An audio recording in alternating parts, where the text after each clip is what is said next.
Che stiamo qua, ma digli ai tuoi di staccarmi che spingono qui! Ma smettete! Sto a parlare con un po' di professionalità. Cordonati contro, cazzo, 10 persone!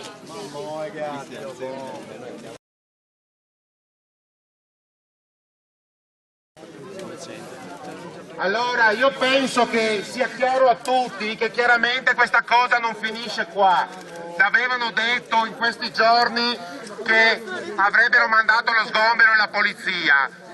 L'assemblea di ieri con 400 persone ha detto chiaramente a tutti che la cosa non finisce qua. Hanno fatto questo blitz all'improvviso e chiaramente quando mandano le persone col casco e gli scudi mentre noi siamo qua a mani vuote è chiaro che riescono a entrare e a provare a distruggere quello che è stato costruito in questo mese. Sappiamo però, e lo sanno anche loro, che quelli che li mandano non possono distruggere questa esperienza. Qua nessuno ha paura, noi stiamo qua, quello che abbiamo fatto e che continueremo a fare è una cosa giusta e possiamo andare a testa alta mentre molti altri si devono vergognare, a partire dal prefetto che stamattina ha detto provate ancora a fare la trattativa per un giorno quando sapeva benissimo che alle 3 avrebbe mandato la polizia.